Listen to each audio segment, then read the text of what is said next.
Saudari-saudaraku terkasih dalam Tuhan Yesus Kristus,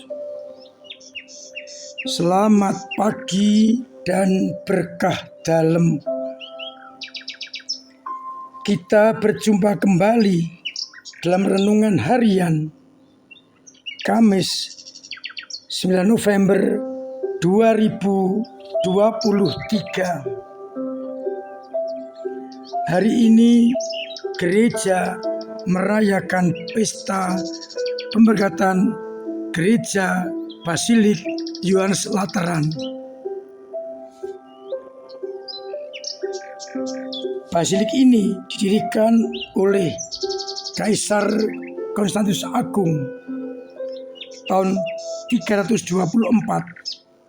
setelah Edikta Milano, di mana agama Kristiani menjadi bebas, boleh dipeluk oleh siapapun juga, bahkan menjadi agama kekaisaran. Sehingga Basilik ini menjadi lambang perdamaian dalam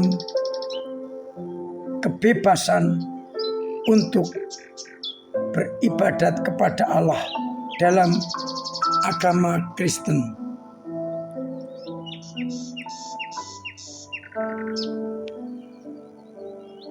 Basilik ini menjadi basilik pertama yang digunakan untuk beribadat. Tentu zaman para rasul sudah ada sinagoga atau rumah ibadat, tetapi basilik ini istimewa karena dibuat semegah mungkin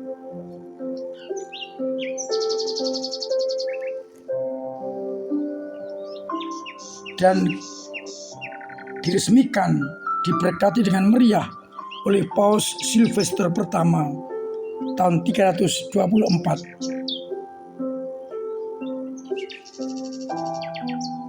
Gereja ini menjadi tempat tinggal atau katedral bagi uskup Roma yang juga adalah paus. Maka Basilik ini menjadi induk gereja baik di Roma maupun gereja seluruh dunia. Awalnya perayaan ini dirayakan hanya di Roma, namun lama-kelamaan menjadi pesta seluruh gereja di dunia untuk mengenang kemerdekaan dan perdamaian yang dialami gereja setelah 3 abad mengalami penganiayaan. Bacaan hari ini memberikan kepada kita permenungan yang mendalam. Dalam bacaan yang pertama dari Yeskiel, bagaimana air yang mengalir dari dalam bait suci memberikan kehidupan bagi sekitar aliran air itu.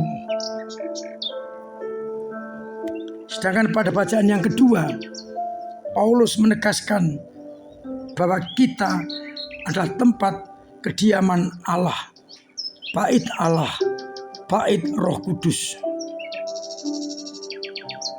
Sedangkan pada bacaan Injil, Yesus menegaskan kepada orang-orang,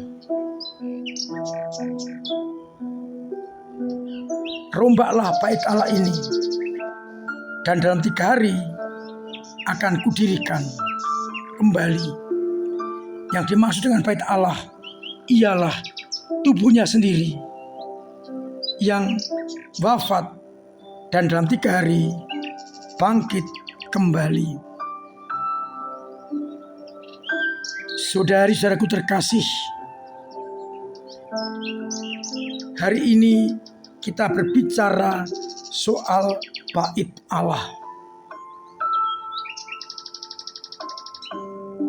Basilik Santo Yohanes Lateran menjadi induk gereja seluruh dunia. Kesatuan umat Kristiani dilambangkan dengan katedral ini, basilik ini. Dan katedral, basilik atau bait Allah hendaknya memberikan manfaat bagi dunia. Digambarkan pada bacaan pertama, kemana air mengalir dari bait Allah, semua mendapatkan kehidupan. Maka gereja kita, katedral kita, dan kita sebagai bangunan perhimpunan orang percaya kepada Kristus juga harus memberikan sukacita bagi sesama.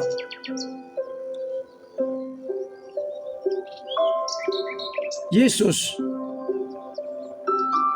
Sang Bait Allah sejati, dengan Bapa disalib memberikan kehidupan bagi umat manusia.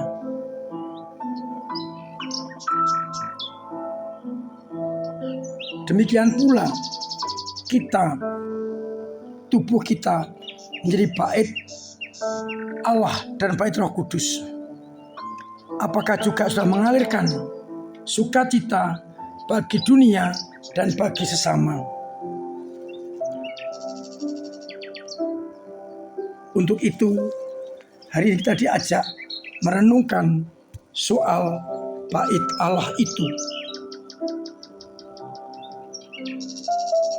Sebagai bait Allah, hati kita seharusnya dibebaskan dari hal-hal yang bertentangan dengan kerajaan Allah.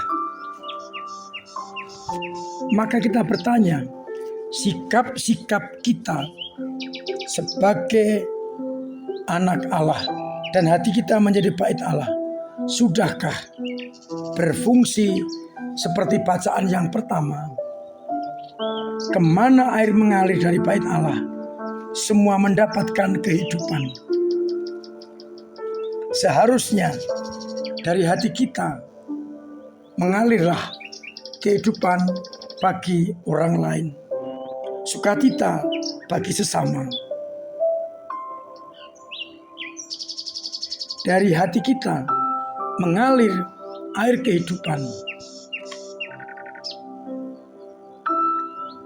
sehingga semua orang yang tinggal bersama kita mengalami sukacita.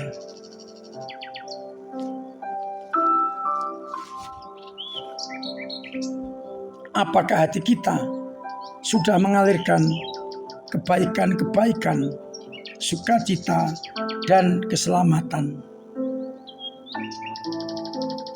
Harapannya kita dalam hidup kita mengalirkan sukacita, kehidupan bagi sesama. Semoga dengan merayakan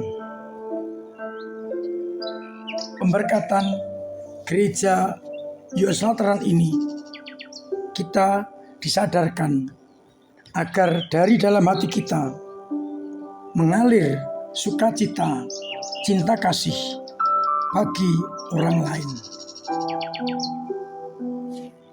Mari bersama-sama kita menjadikan hati kita sebagai bait Allah yang pantas bagi Allah dan Roh Kudus, dan juga menjadikan sumber kehidupan, sumber sukacita bagi sesama. Sudahkah aku mewujudkan hatiku sebagai bait Allah yang pantas bagi Allah dan sukacita bagi sesama? Tuhan memberkati kita sekalian. Amin.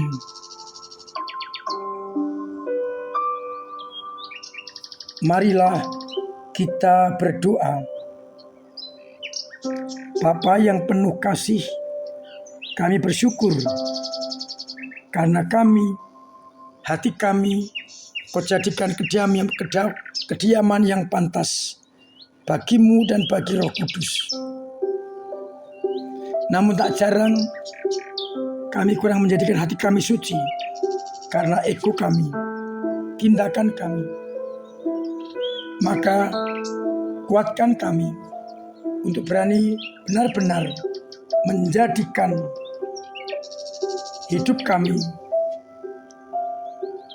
sebagai bait-Mu yang kudus dan mampu mengalirkan rahmat kehidupan bagi orang-orang yang kami jumpai. Biarlah akhirnya semua orang mengalami sukacita Injil dan juga akhirnya mereka menjadi bait Allah bagi sesama.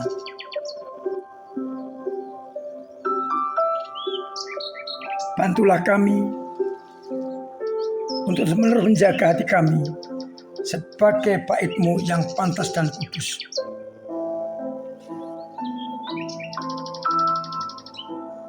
Bapa, berkati umat-Mu yang mungkin imannya goyah. Keselamatan dalam kehidupan. Dan akhirnya menjadikan hati masing-masing sebagai bait-Mu yang kudus dan juga mengalirkan sukacita. Semoga umat-Mu yang sakit Engkau sembuhkan, yang punya beban berat Engkau ringankan, yang ekonomi Engkau bantu.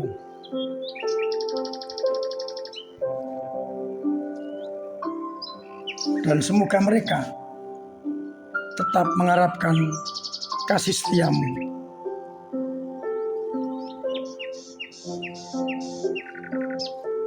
Agar mereka mampu melaksanakan tugasnya.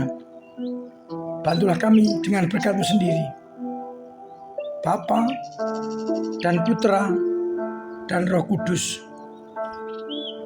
Amin.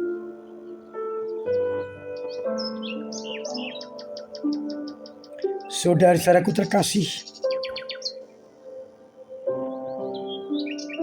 tetap saya ingatkan, saya anjurkan, bahkan setengah saya wajibkan untuk tetap menjaga pola hidup sehat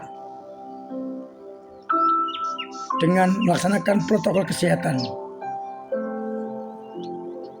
Dengan menjaga kesehatan sendiri, kita juga menjaga kesehatan sesama.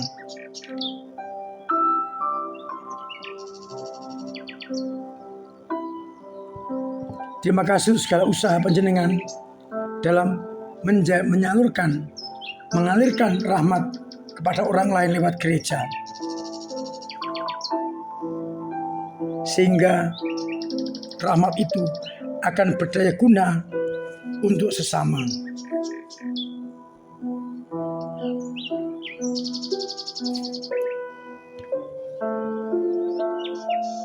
Dengan cara masing-masing, panjenengan telah berusaha ambil bagian dalam karya gereja dengan doa-doa,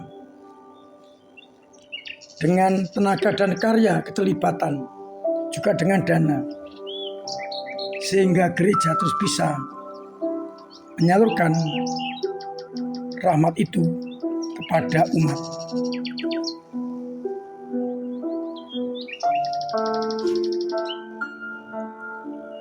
Mari kita persiapkan hati kita untuk menyambut Natal yang semakin mendekat dengan persiapan rohani, doa-doa, ibadat-ibadat adorasi, dan nanti dipuncai dengan pengakuan dosa. Sehingga ketika Natal boleh merayakan dengan penuh sukacita.